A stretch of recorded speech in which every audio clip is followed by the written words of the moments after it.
أعوذ بالله من الشيطان الرجيم. بسم الله الرحمن الرحيم.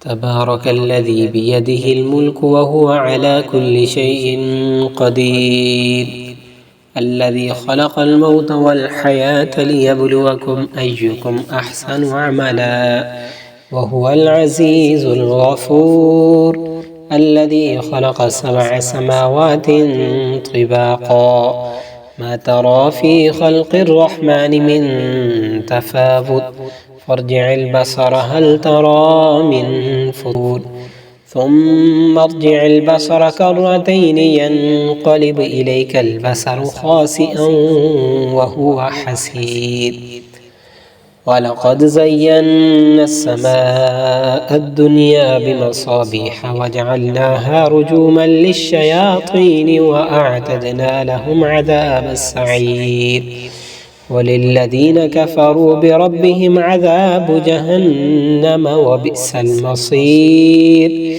إذا ألقوا فيها سمعوا لها شهيقا وهي تفور، تكاد تميز من الغيظ، كلما ألقي فيها فوج سألهم خزنتها ألم يأتكم نذير، قالوا بلى قد جاءنا نذير، فكذبنا وقلنا ما نزل الله من شيء إن أنتم إلا في ضلال كبير، وقالوا لو كنا نسمع أو نعقل ما كنا في أصحاب السعير، فاعترفوا بذنبهم فسحقا لأصحاب السعير.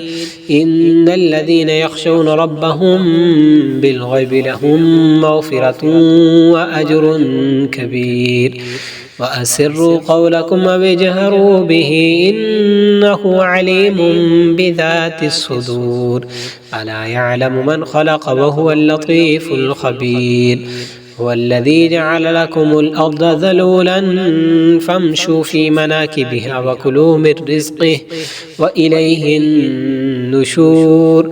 أأمنتم من في السماء أن يخسف بكم الأرض فإذا هي تمور، أم أمنتم من في السماء أن يرسل عليكم حاصبا، فستعلمون كيف نذير. ولقد كذب الذين من قبلهم فكيف كان نكير. أولم يروا إلى الطير فوقهم صافات ويقبض ما يمسكهن إلا الرحمن إنه بكل شيء بصير. أمن هذا الذي هو جند لكم ينصركم من دون الرحمن إن الكافرون إلا في غرور. أمن هذا الذي هو يرزقكم إن أمسك رزقه بل لجوا في عتب ونفور. أفمن يمشي مكبا على وجهه أهدى أمن يمشي سويا على صراط مستقيم. قل هو الذي أنشأكم وجعل لكم السمع والأبصار والأفئدة قليلا ما تشكرون. قل هو الذي ذرأكم في الأرض وإليه تحشرون. ويقولون متى هذا الوعد إن كنتم صادقين. قل إنما العلم عند الله وإنما أنا نذير مبين. فلما رأوه زلفة سيئت وجوه الذين كفروا وقيل هذا الذي كنتم به تدعون. قل أرأيتم إن أهلكني الله ومن معي أو رحمنا فمن يجير الكافرين من عذاب أليم. قل هو الرحمن آمنا به وعليه توكلنا فستعلمون من هو في ضلال مبين. قل أرأيتم إن أصبح ماؤكم غورا فمن يأتيكم بماء معين.